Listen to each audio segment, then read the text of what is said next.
¿Cómo se hace una medición de corriente en un circuito electrónico? Bueno, la medición de corrientes en los circuitos electrónicos generalmente no la vamos a hacer utilizando el amperímetro, sino que la vamos a hacer mediante resistencias. Mediante una resistencia. Habíamos dicho o hemos mencionado anteriormente que en electrónica tenemos un tipo de componente que normalmente vamos a llamar resistencia para circuitos electrónicos o sencillamente resistencia. Por ejemplo, aquí tengo una resistencia. Esta es una resistencia. Ya vamos a ver cuáles son sus características.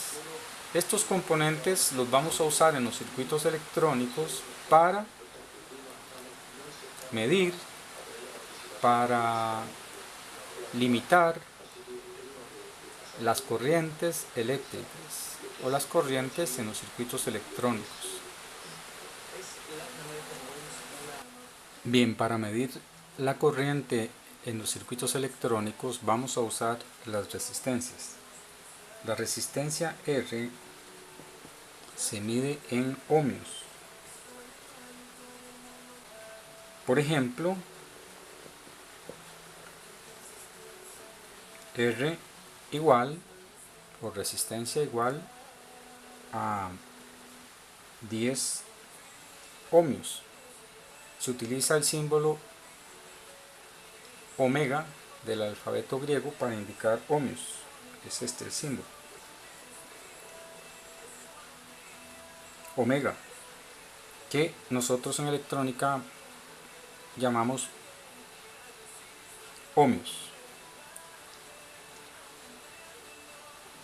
El valor de la corriente que tenemos, por ejemplo, al medirla con un amperímetro de esta forma, vamos a llamar a esta corriente I1, ingresando en este nodo donde tenemos un voltaje respecto a 0 voltios, ¿verdad? Respecto a la referencia.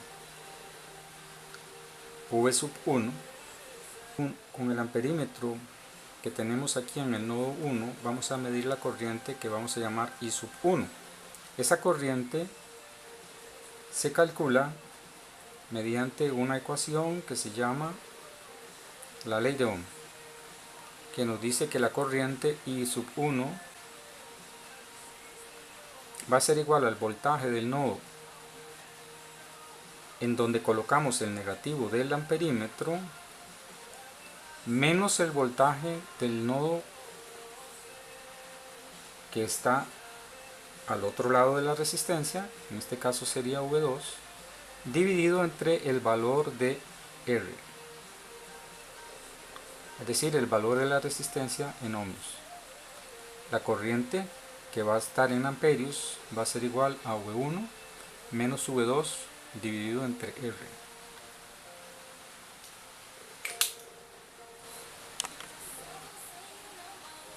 Bien, dijimos anteriormente que esta I sub 1 es V sub 1 menos V sub 2, es decir, el voltaje del otro nodo de la resistencia, dividido entre el valor de la resistencia R. Por otro lado, el valor de la corriente que mide este otro amperímetro, conectando de nuevo el negativo, ¿verdad? Recordemos que este es el positivo del amperímetro y este es el negativo del amperímetro, midiendo este amperímetro una corriente I2. La corriente I2 es igual a el voltaje V2, es decir, el voltaje del nodo donde está conectado el negativo de este amperímetro, ¿verdad? La punta de la flecha, menos el voltaje del otro nodo. Esa diferencia la dividimos entre el valor de R y nos va a dar el valor de la corriente.